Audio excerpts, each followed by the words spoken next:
Ahmad Shuja Jamal is head of international affairs at Afghanistan's National Security Council in Kabul. I asked him why the Taliban appears to be making such rapid advances. Over the past 2 to 3 months, the Taliban have actually received a massive infusion of fighters from across our southern frontier from Pakistan. These are approximately 10,000 fighters who have been recruited and trained, recruited from madrasas in Pakistan and trained in the training centers in that country and brought into joining the ranks of the Taliban. And primarily because in years past, with the Taliban's strength and their weapons, they were able to create trouble in maybe 15, 14 provinces of the total 34.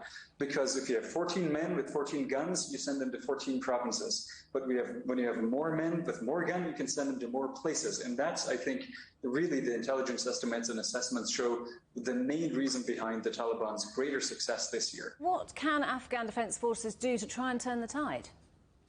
The Afghan defense and security forces have really been paying the ultimate sacrifice, not just in one location, but in every location that has been asked of them to put up resistance. The Afghan National Defense and Security Forces have a plan, colloquially known as a consolidation plan, in which they're able to consolidate men and resources so that they can concentrate in places that are defensible and population centers, places where they can actually supply the fighters and the men, and places from which they could now attack the Taliban and disrupt them using the limited aerial resources that we have in terms of helicopters and others. You mentioned an influx of fighters. Do you think the Taliban have the resources to continue this offensive?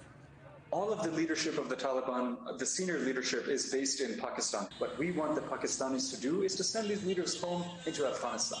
What we also want them to do is to stop the recruitment from the thousands of the radical extremist madrasas in Pakistan, so these Taliban are not able to receive men. We've also asked the Pakistanis to stop the flow of ammonium nitrate, which is really a fertilizer, but also used in the vast majority of explosives used across the country. And that is really the only way that we can defeat the Taliban, because as long as they have access to a limited supply of men, guns, money, and explosives, there's no power on earth that can kill them away, because we will be dealing with the symptoms and not the causes.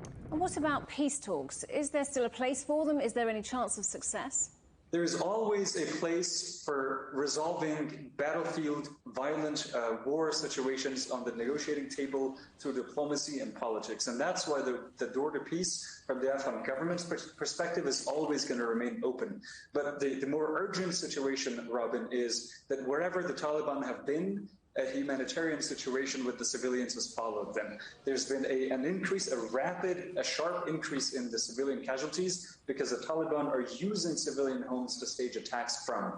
But there's always a path, and the only path to sustainable end to this conflict is to use peace talks. But the Taliban actually have to demonstrate that they are serious about peace, because their actions, but also their rhetoric, increasingly shows that they really are pursuing a strategy of takeover by terrorism, and that they're not interested in a political settlement. And what kind of role would you like to see China play in Afghanistan's future? China is an important global player with a permanent seat at the UN Security Council. And the UN Security Council is really the highest decision-making body in the world, which has the authority to bind nations of the world to take steps in the direction of peace and security. And we think that the sanctions on the Taliban, but also using the leverage of the UNSC against countries that could be more positive in this process, would be extremely critical, and China has an important role to play that no other country can.